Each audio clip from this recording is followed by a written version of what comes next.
Hello everyone, कैसे हो आप सब लोग। मैं उम्मीद करता हूँ आप सब लोग बढ़िया होंगे। मैं मयूरवर्ती आज फिर स्वागत करता हूँ सबका एक नए लेक्चर में, लेक्चर नंबर 11 में। जैसे कि फ्रेंड, लास्ट लेक्चर में हमने सिर्फ दो ही क्वेश्चन सॉल्व किए थे, राइट। मुझे थोड़ा सा काम था इसलिए हमने वो लेक्चर थोड़ा कम टाइम के लिए मतलब एडजस्ट कर लिया था। आज हम एक क्वेश्चन थोड़ा ज्यादा देख लेंगे, ठीक है, कोई बात नहीं। हमारे क्या एक्सरसाइज नंबर 2.6 चालू है, राइट। एक्सरसाइज 2.6, और उसमें हमने कितने क्वेश्चन सॉल्व किए थे? आई थिंक क्वेश्चन नंबर 5 तक हो गया था हमारा सॉल्व, करेक्ट।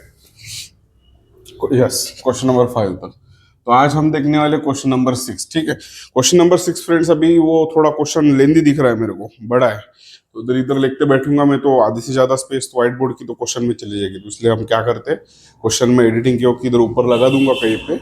आंसर हमको फाइंड करना है, ठीक है, हमारे लिए मेन आंसर है, ठीक है। आंसर कैसा कैलकुलेट करना है, चलो देखते हैं। हमको कुछ कंडीशंस दिख रहेंगी, वो कंडीशन के ऊपर से हमको सब सॉल्व करना है, राइट।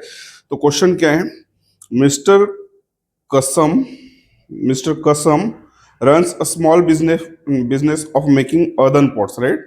अर्दन पॉट्स बनाने का बिजनेस है किसका? कसम का, मिस्टर कसम का। He makes certain number of pots on daily basis, वो कई तरह के पॉट्स बनाता है रोज, हर रोज, ठीक है। Production cost of each pot is 40 more than 10 times the total number of pots, okay. He makes in one day. If production cost of all post per day is rupees 600, find the production cost of one pot and number of pots he makes per day, ठीक है। हमको production cost निकालना है एक pot की, और total number of pots निकालना है वो पर डे कितना बनाता है, ठीक है। सबसे पहले हमको लास्ट स्टेटमेंट देखना है। मतलब लास्ट स्टेटमेंट में क्या बोल रहे हैं, we have to calculate the production cost of one pot, ठीक है, and number of pots he makes per day। तो हम सबसे पहले क्या करेंगे, let number of pots, number of total number करेंगे, total number of pots, total number of pots he makes per day, he makes per day, b x करते, ठीक है। मतलब एक्स क्या हो गई, क्वांटिटी हो गई पॉट्स की, किसकी? पॉट्स की।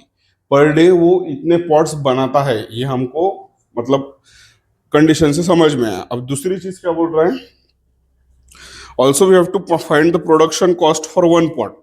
मतलब एक पॉट के लिए, एक्स के लिए नहीं है, एक्स मतलब टोटल नंबर ऑफ पॉट्स है, हमको इसकी कॉस्टिंग भी निकालना है एक पॉट के लिए, ठीक है। चलो अब आते हैं हम स्टार्टिंग पे। Production cost of each pot is 40 more than 10 times the total number of pots he makes in one day. If the production cost of post per day pots per day is 600, find the production cost of one pot and number of pots, ठीक है।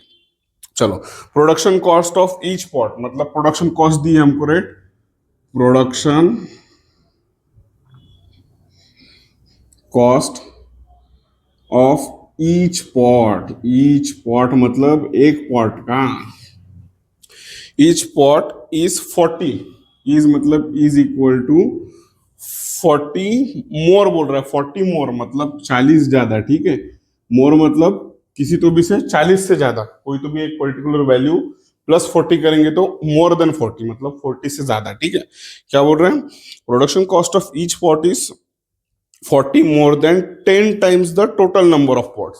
Total number of pots कितने friends हमारे x है, तो 10 times बोल रहा है, 10 times of total number of pots that is 10x।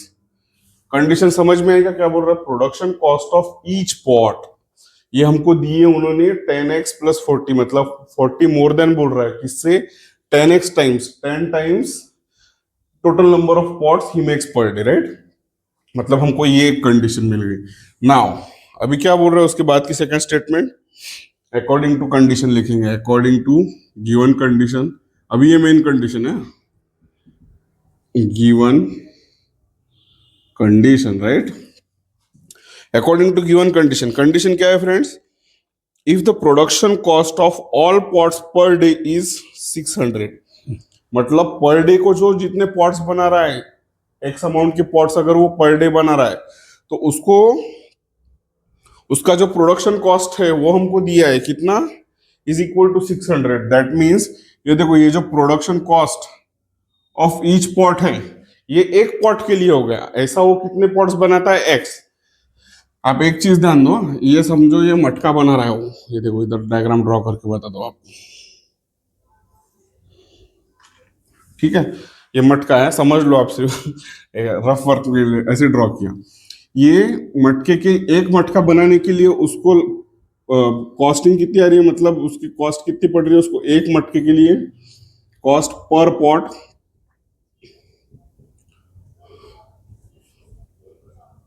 उसको पड़ रहा है 10x प्लस 40, इतने उसको पैसे लग रहे हैं एक पॉट बनाने के लिए, ठीक है? Cost per pot, production cost लिखता हूं मैं, मतलब आपको अच्छे से समझ में आएगा। अगर एक मटका बनाने के लिए उसको इतना खर्चा आ रहा है और वो दिन में एक्स अमाउंट इतने मटके बनाता है, तो हमको जो दिया है ना उन्होंने, हमको क्या दिया है? Production cost of, if production cost of all pots,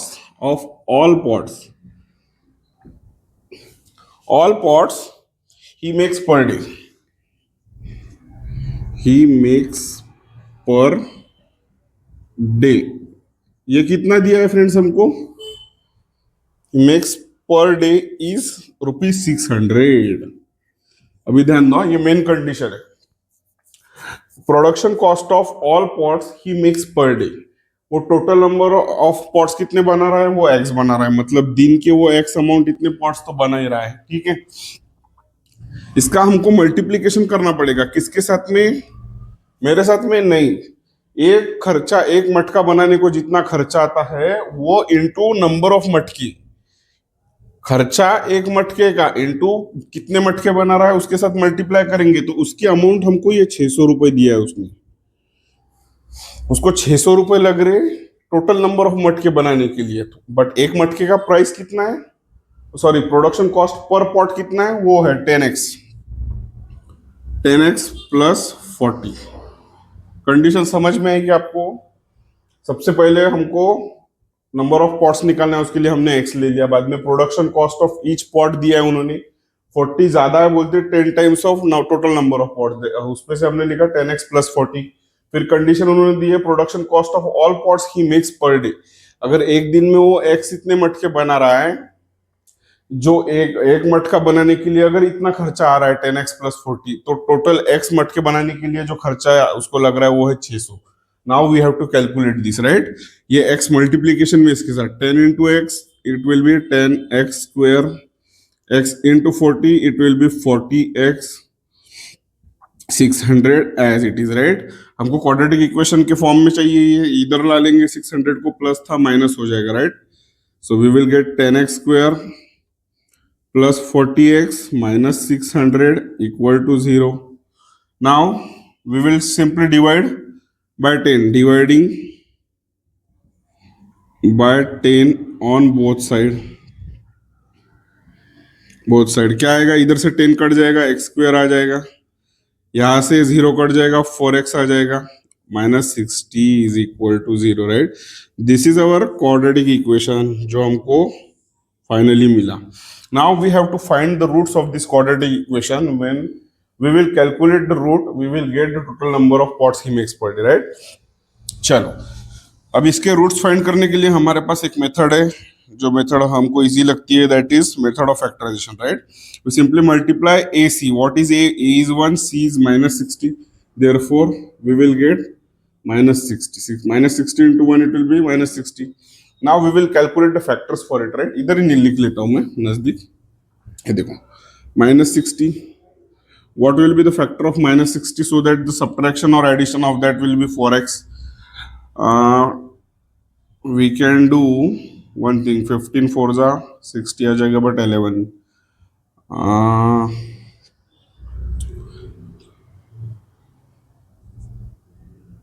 ये देखो स्टार्टिंग से स्टार्ट करेंगे हम, 10 6 आ जाएगा, राइट? 10 6 करेक्ट है, 10 6, 10 में से एक निकालना पड़ेगा और साइन भी पॉजिटिव, चलो मिल गया फैक्टर्स। देखो 10 into minus 6 it will be minus 60 and 10 minus 6 it will B plus 4, that means 10 and minus 6 are our factors, right? So simply we can write x square plus 10x minus 6x, sorry, plus 10x minus 6x minus 60 is equal to 0। दो terms मिल गई, इधर से x common निकालेंगे, क्या मिलेगा, x plus 10, इधर से minus 6 common निकालेंगे तो बचेगा x plus 10 is equal to 0, right. That means x minus 6 will be and x plus 10 will be equal to 0। Now अभी देखो, x minus 6 can be written as 0 और x plus 10 can be written as 0. That means x will be equal to 6, right? Or x can be equal to minus 10. But what is x? What is x? X is the total number of pots he makes per day.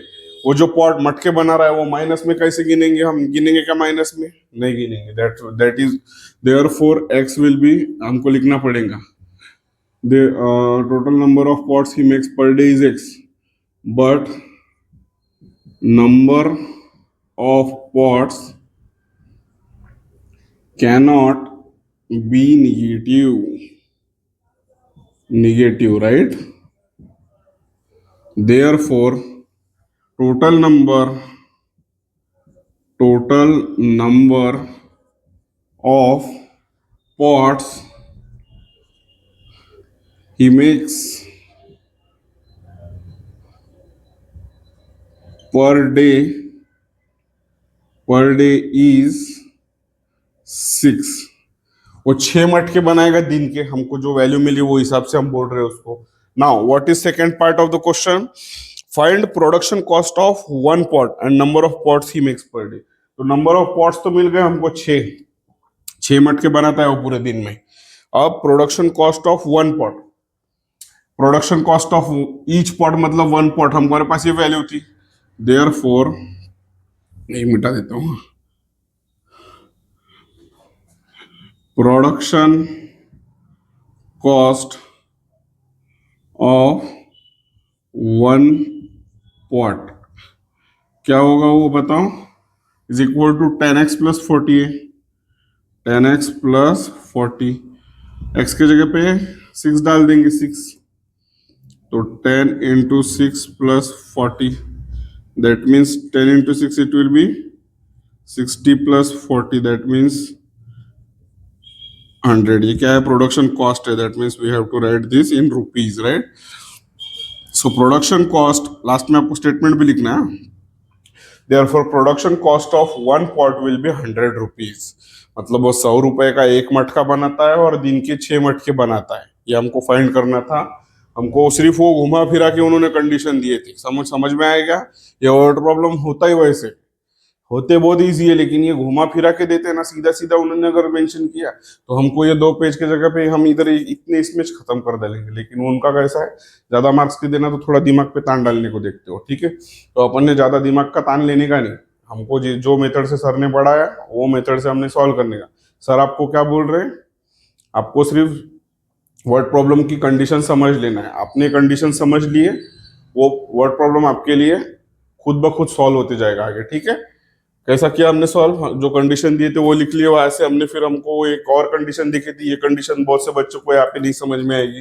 Production cost of all pots मतलब x number of pots अगर दिन के बना रहा है तो production cost वो 6, हमको तो 6 वैल्यू में पता चल गई, 6 मटके बना रहा, मतलब वो 6 मटके बनाने के लिए उसको कितना खर्चा आ रहा है?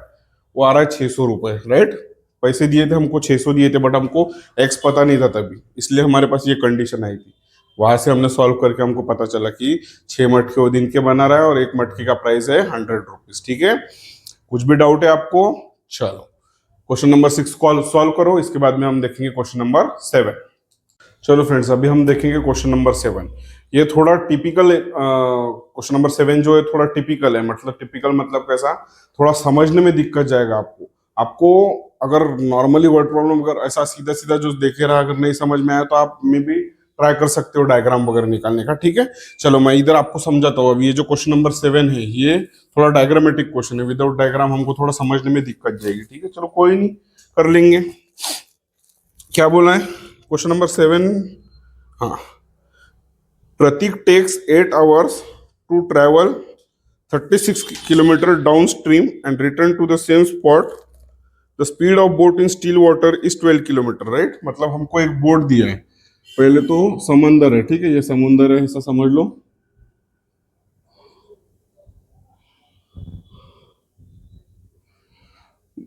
उसमें एक बोट है बलते, जिसमें प्रतीक बैठा है।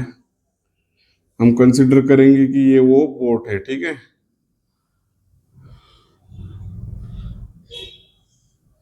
चलो, ये बोट है एक। Prateek takes 8 hours to travel 36 kilometre down stream and return to the same spot. मतलब अब सपोज हम अज्यूम करेंगे ये ए पॉइंट से प्रतीक स्टार्ट कर रहा है, बी पॉइंट की तरफ जा रहा है, ठीक है, इधर से इधर जा रहा है और वापस आ रहा है, बोलते सेम स्पॉट पे। Prateek takes 8 hours to travel 36 kilometre down stream and return to the same spot.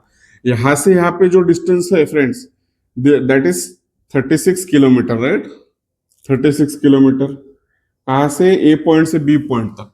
और प्रतीक ए पॉइंट से बी पॉइंट पे जा रहा है, यहां से ऐसा जाएगा और यहां से फिर वो वापस पलट के इधर वापस आएगा। ए से जाके वापस ए पे आ रहा है, वो बी को हाथ लगा के आ रहा है, ठीक है। बोर्ड से इधर जा रहा है 36 किलोमीटर और फिर वापस इधर आ रहा है। उसके लिए उसको लगने वाला टाइम जो है फ्रेंड्स, वो टाइम कितना लग रहा है उसको, 8 hours।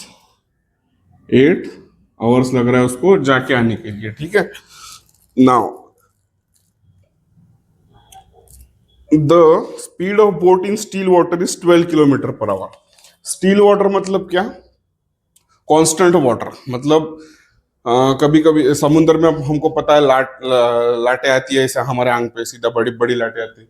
बट स्टील वाटर मतलब क्या, कांस्टेंट वाटर, जहाँ पे कुछ भी लाटे नहीं है, कुछ नहीं, प्लेन वाटर है सीधा, ठीक है। और वहां पे वो स्टील वाटर पे बोट की स्पीड है 12 किलोमीटर पर आवर, ठीक है। वो तो इधर गिवन में लिखेंगे हम। चलो, गिवन क्या है गिवन में, the speed of boat in still water. Speed of boat in still water, steel water is कितना दिया है, 12 kilometre per our. 12 kilometre per our इतनी स्पीड है, ठीक है। कहाँ पे, जब वाटर स्टील है तब। बट ये जब 36 किलोमीटर ए से बी पे जाके वापस आ रहा है, तब वो लाटे है बोलते तब। मतलब समुद्र के जो ये आते हैं ना, फ्लो आता है। 8 hours to travel 36 kilometre down stream. जब इधर से इधर जाएगा तो उसको हम बोलेंगे डाउन स्ट्रीम, मतलब ऐसा उतार में जाएगा वो, ठीक है। ये टाइम मतलब ये जो बी पे जाएगा, ऐसा एक अज्यूम करते हैं हम डाउन स्ट्रीम, क्योंकि उसको उधर से लाटे आ रही है तो वो ऐसा अपोजिटली जा रहा है, ठीक है। और वापस आते वक्त कैसा आएगा, वो अपस्ट्रीम आएगा, राइट। यहाँ से ऐसा जाएगा, मतलब ये ऐसा जाएगा और ये वापस ऐसा आएगा ए पॉइंट से बी पॉइंट तक, ठीक है। ये भी बी पॉइंट, ये वो ये नीचे से ऊपर, मतलब कैसा, जब इधर से बहाव आ रहा है पानी का, तब हम उसको बोलेंगे डाउन अपस्ट्रीम। और ऊपर से नीचे जब जा रहा है उसको बोलेंगे down stream, right, down stream. चलो ध्यान ध्यान दो, अभी यहाँ कंडीशन क्या है। अब एक चीज आप ध्यान दो, अब जैसा अगर इधर से हमारे पे फ्लो आ रहा है, पानी का फ्लो आ रहा है, और मैं अब सपोज ऐसा पानी का फ्लो है तो मैं ऐसे जा रहा हूँ, सपोज ऐसा ऐसा, तो पानी का भी फ्लो वही डायरेक्शन में है, तो मेरे को जाने के लिए टाइम कम लगेगा। बट मैं ऐसे ऐसे जा रहा हूँ और पानी मेरे ऊपर ऐसा ऐसा आ रहा है, तो मुझे ऑब्वियसली थोड़ा टाइम ज्यादा लगेगा, मुझे प्रेशर भी ज्यादा लगेगा जाने के लिए। तो वैसे ही सेम बोट का है, जब हम डाउन स्ट्रीम जा रहे हैं तो हमको टाइम कम लगेगा, जब हम अपस्ट्रीम आ रहे हैं तो टाइम ज्यादा लगेगा। और ये जो 8 hours उसको लगे, ये ए से जा रहा है, वो जाते वक्त उसको डाउन स्ट्रीम से गया और आते वक्त वो अपस्ट्रीम से आया, इतना जाके आने के लिए उसको 8 hours लगे, ठीक है। और हमको एक चीज फ्रेंड्स कंसेप्ट पता होना चाहिए, अभी हमने 8th स्टैंडर्ड में पढ़ा है, ठीक है। क्या, स्पीड, टाइम का फॉर्मूला क्या होता है, स्पीड का बोलो, टाइम का बोलो, डिस्टेंस का बोलो, किसका बोलेंगे आप, तो तीनों का रिलेशन है, स्पीड, टाइम और डिस्टेंस। तो किसका निकालना है आपको? डिस्टेंस का निकालना है। डिस्टेंस का निकाल लेते, स्पीड का निकालते हैं ना हम यूजुअली। स्पीड हमको पता है, स्पीड के लिए ज्यादा फॉर्मूला हमको पता होते हैं। स्पीड कैसे निकालते हैं हम? डिस्टेंस अपॉन टाइम लेते हैं, राइट। अगर डिस्टेंस निकालने का है तो स्पीड इनटू टाइम करेंगे, टाइम निकालना है तो डिस्टेंस अपॉन स्पीड कर देंगे, सब इक्वल ही है। ये तीनों का रिलेशन ही वैसा बना है। एक चीज ये फॉर्मूला आप नोट डाउन कर लो, speed is equal to distance upon time. हमने ये 8 में से देखा था, लेकिन हमको अभी काम है ये प्रॉब्लम में, ठीक है। सबसे पहले क्या दिया हमको? Speed of boat in still water, मतलब नॉर्मल वाटर पे बोट की स्पीड है 12 किलोमीटर पर आवर। नाउ हमको लास्ट में निकालना क्या है? Find the speed of water current, right. Water current मतलब क्या? वो जो पानी का फ्लो है उसका स्पीड कैलकुलेट करना है। तो let speed of water current, speed of water current be x kilometre per hour, ठीक है। मैं इसकी स्पीड अगर हम अज्यूम कर रहे हैं x किलोमीटर पर आवर, किसकी? वाटर करंट की। वाटर करंट मतलब क्या? पानी के अंदर का जो फ्लो रहेगा, बोट का नहीं, किसी का नहीं, पानी के अंदर का फ्लो। हम डाउनस्ट्रीम भी जाएंगे तो कुछ ना कुछ फ्लो होगा पानी, और अपस्ट्रीम भी आएंगे तो कुछ ना कुछ हमारे आंख के ऊपर आएगा ऐसा पानी, तो वो उसको बोलेंगे हम वाटर करंट। उसकी स्पीड हम अज्यूम कर रहे हैं x किलोमीटर पर आवर, ठीक है। We have to calculate this speed. तो सबसे पहले कैसा करेंगे फ्रेंड्स? कंडीशन क्या दी है उन्होंने? Prateek takes 8 hours to travel 36 kilometre downstream and return to the same spot. The speed of boat in still water is 12 kilometre per hour, ठीक है। मतलब अभी देखो, स्पीड डाउनस्ट्रीम के लिए निकालेंगे, speed of boat in downstream, downstream देखो, speed of water current क्या है? x किलोमीटर पर आवर है। स्पीड ऑफ बोट क्या है? 12 किलोमीटर पर आवर है। Speed of boat in downstream क्या होगा? डाउनस्ट्रीम, डाउनस्ट्रीम मतलब नीचे जा रहा है, मतलब फ्लो ऑब्वियसली थोड़ा ज्यादा होगा। तो क्या होगा? हमारी स्पीड ऑफ बोट तो नॉर्मल 12 है, वो तो हमको पता है, ठीक है। ये यहां तक तो हम क्लियर है कि बोट की स्पीड तो कांस्टेंट है 12 किलोमीटर पर आवर।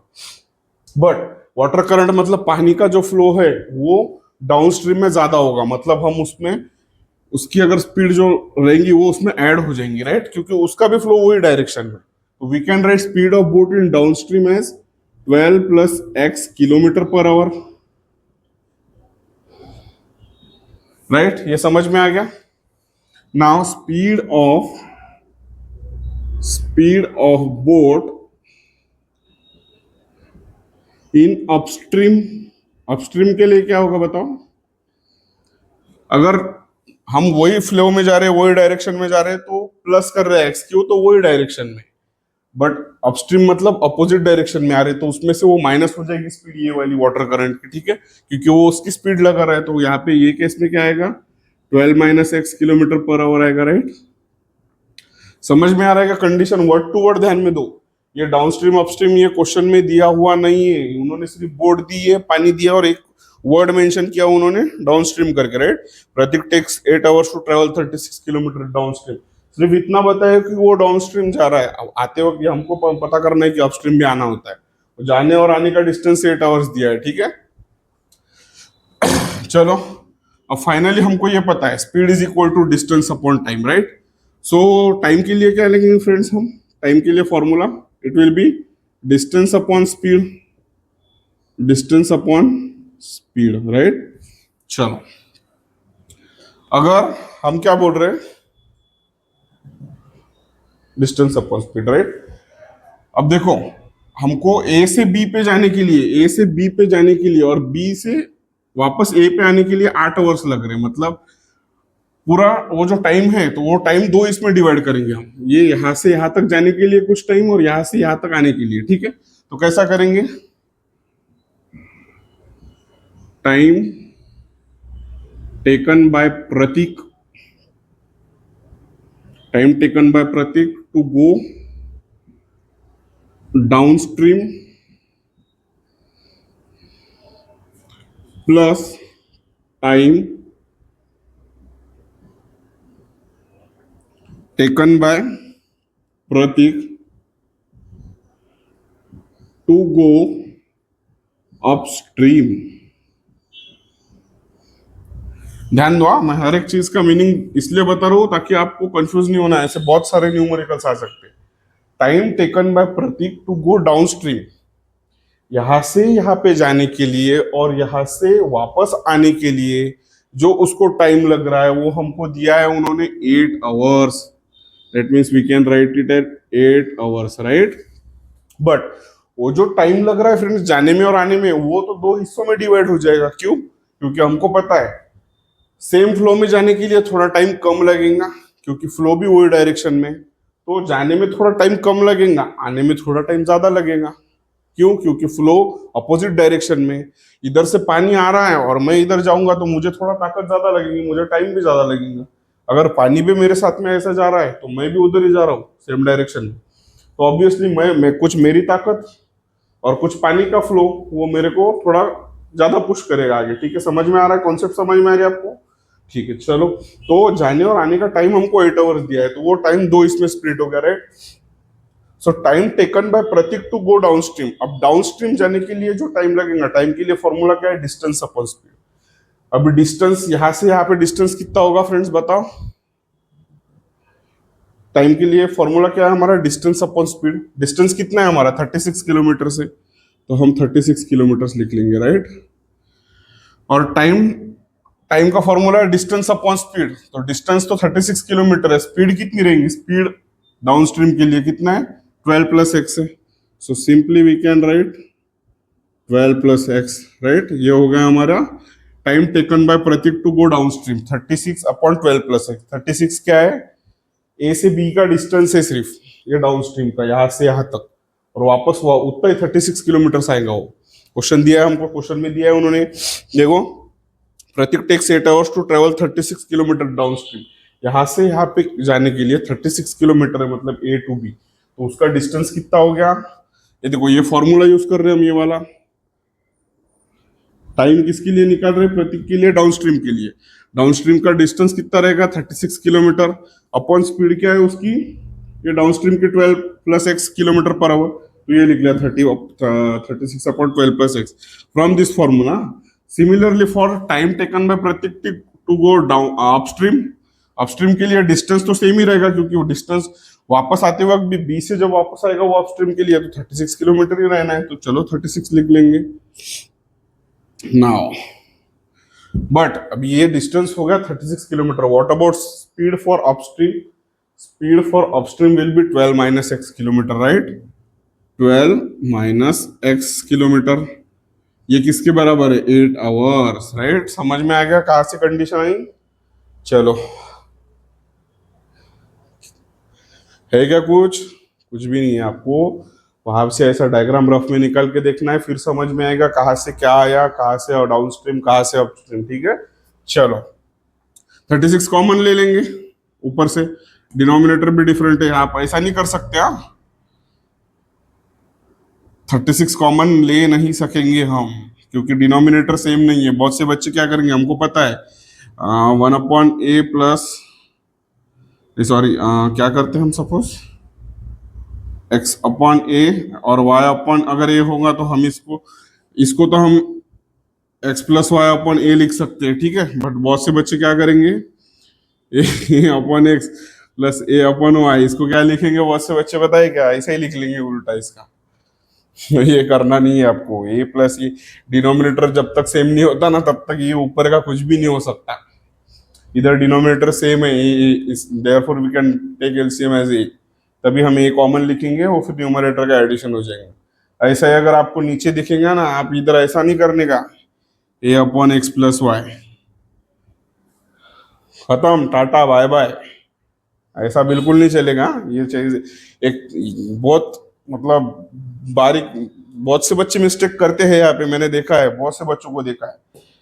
जब न्यूमरेटर डिफरेंट होता है, डिनोमिनेटर सेम होता है, तब हम ऐसा कर सकते हैं। But when ever the denominator is different and numerator, numerator same रहो डिफरेंट रहो, डिनोमिनेटर सबसे मेन है। Whenever there is different denominator, we cannot add the fraction, two fractions, right? For that we have to first make the denominator common, that means we have to take LCM, right? सो यहाँ पे बहुत से बच्चे बोलेंगे sir 36 तो common लिख लो, जैसा मैंने अभी बताया आपको। वैसा नहीं चलेगा ब्रो, इधर वैसा नहीं चलेगा, इसको हमको कैलकुलेट करना पड़ेगा। That means we have to first क्या करना पड़ेगा हमको, at least divide both side by 36 कर सकता हूँ, मतलब पूरे जगह पे 36। तो क्या कैसा करेंगे, यहाँ पे लिखेंगे डिवाइड बोथ साइड बाय 36। क्या आएगा, इधर 36 के करेंगे तो 1/12 प्लस एक्स, इधर प्लस 36, तो इधर भी कैंसिल हो जाएगा, 36/36 it will B 1/12 minus x, और इधर क्या आएगा 8/36, राइट। 36 से डिवाइड कर रहे तो राइट हैंड साइड में भी होगा। Now we can do simply cross multiplication, 12 minus x into 1, it will be 12 minus x plus 12 plus x into 1, it will be 12 plus x, और डिनोमिनेटर में क्या मिल रहा है friends, 12 plus x, 12 minus x. अब बहुत से बच्चों को देखो यहाँ से 4 से डिवाइड कर लेंगे, 4 2 आ जाएगा और 4 9 आ जाएगा, ठीक है, 2/9। चलो ये देखो x प्लस है, एक माइनस है, that means we can cancel this x। 12 plus 12 it will be 24। What about denominator, देखो डिनोमिनेटर में टर्म्स कौन सी है, 12 plus x, 12 minus x. We again have one formula, which formula, what we can write for a plus b into a minus b. मैंने 2-4 lectures पहले ही बताया आपको ये फॉर्मूला का डेरिवेशन क्या आता है। Simply we can write a square minus b square, right. a into a square, b a into minus b it will be minus ab, b into a it will be plus minus ab, plus ab will get cancelled, and b into b it will be minus b square, right? So for 12 plus x into 12 minus x we can simply write 12 square minus x square, इधर 2/9 जैसे कि वैसा, right. इधर solve कर लेंगे हम। चलो ये थोड़ा इधर लिख लेता हूँ, ज्यादा ही घुसा दिया उसको मैंने। चलो सॉल्व कैसा करेंगे अभी इसको, ये देखो इसको 2 के साथ मल्टीप्लाई कर दो, ये डिनोमिनेटर की टर्म को, और ये इधर का जो डिनोमिनेटर 9 है उसको 24 के साथ कर लेंगे। तो we will get 24 into 9 equal to 2 times of 12 square क्या आएगा friends, 144, right, minus x square. चलो we can simply divide 2 from right hand side and left hand side. So 2 1 जा एंड 2 12 जा, और 12 9 जा कितना होता है friends, 108 is equal to 144 minus x square. That means x square को इधर लिखेंगे तो क्या मिलेगा, x square will be equal to 144 minus 108, ठीक है, करेक्ट है। अभी 144 में से 108 गए तो कितना बचेगा, 144 माइनस 108, 14 में से 8 गए 6 बचेगा, 4 में से 1 गया 3, right 36। Now simply we know the what is the square root of 36, it is plus minus 6. Whenever we are taking square root of any number we have to take two values, that is one positive and one negative. So we can write plus minus 6. But what is x? X is the speed of water current, and any speed of anything can't be negative. किसी की speed negative होगी क्या, नहीं, but speed cannot be negative, right? Therefore x is equal to plus 6. And what is x? X is the speed of water current. Therefore speed of water